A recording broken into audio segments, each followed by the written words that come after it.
When Billboard released its Hot 100 chart for this week, revealing that Golden by Huntrix had achieved the so coveted #1 spot, I was ecstatic.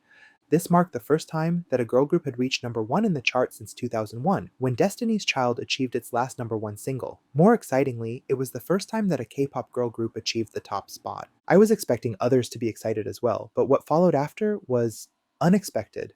Soon after the announcement, thousands of people took to social media to complain about how the success of the K-pop Demon Hunter soundtrack was evidence that AI was coming to dominate and even ruin the music industry, with many even directly calling Huntrix an AI group.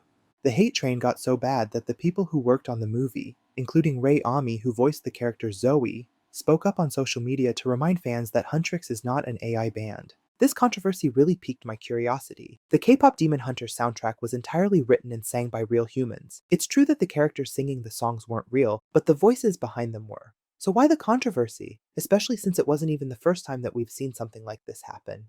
Just 3 years ago, We Don't Talk About Bruno from Disney's hit movie Encanto reached the #1 spot on the Billboard Hot 100 and spent a total of 5 weeks atop. No one panicked about it back then, so what is so different about Golden to warrant the shock? Both were songs from highly popular animated films made by major Hollywood studios, Encanto by Disney and K-pop Demon Hunters by Netflix. If you go back a little more on time, you'll find other examples of successful songs from animated films charting well, like Let It Go from Frozen, which became the first Western song to achieve a perfect all-kill in Korean charts, and the Moana soundtrack. You can trace this trend back all the way to 1959 when Alvin and the Chipmunks reached #1 for their song, Witch Doctor.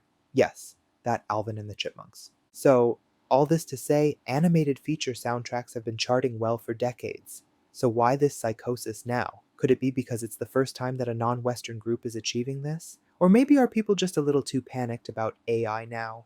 Either way, the K-pop Demon Hunter soundtrack was written and performed by real people, but I think that if you had nothing to say about We Don't Talk About Bruno or Let It Go, then you should have nothing to say about Golden either.